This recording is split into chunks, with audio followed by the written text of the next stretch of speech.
Good morning, everybody. So what we've got here today is a 2010 GMC Acadia.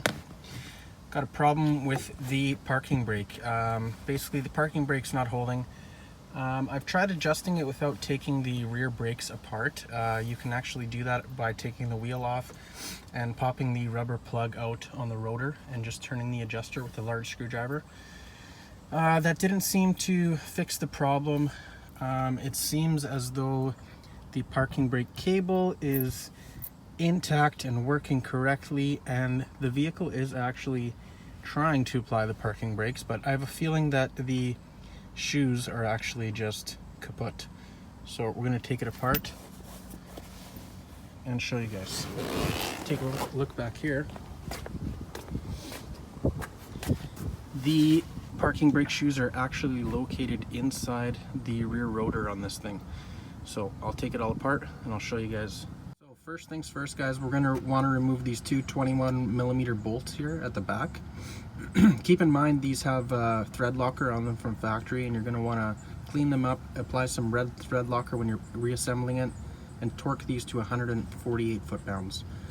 Also, make sure to grab a piece of mechanics wire when you take this caliper and bracket off, and tie it up to something like the sway bar here or the spring so it doesn't hang by the brake.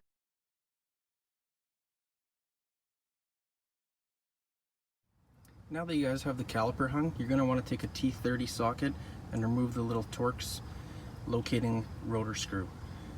Sometimes if this thing gives you a little bit of trouble, you might have to heat it up, or put your socket in there, give it a couple of taps with a hammer, and that should.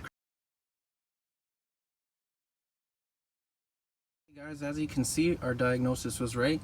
There's nothing left on these parking brake shoes. They're absolutely down to metal. So all we're going to want to do is remove these clips. If you want, you can take a picture of how this goes together. You can see here, this is your adjuster. When you take this apart, you're going to want to make sure, put this in a wire wheel, put some anti-seize or some good penetrating oil on here. Make sure this thing moves in and out nicely. And after we put this together here, I'm going to show you how to disconnect the parking brake cable and adjust the shoes. Okay guys, so this is what they look like once they're off the vehicle. Adjuster, anchor pins, bottom spring, top spring.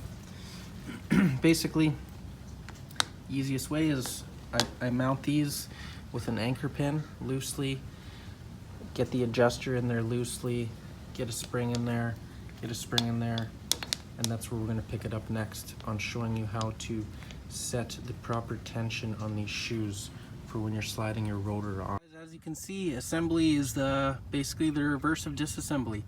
Get your anchor pins, make sure you don't mix up the bottom spring and the top spring. I like to collapse the adjuster all the way when I'm assembling this. Like I said, anti-seize, make sure this anchor pin is in, make sure your springs are hooked in properly. There you go.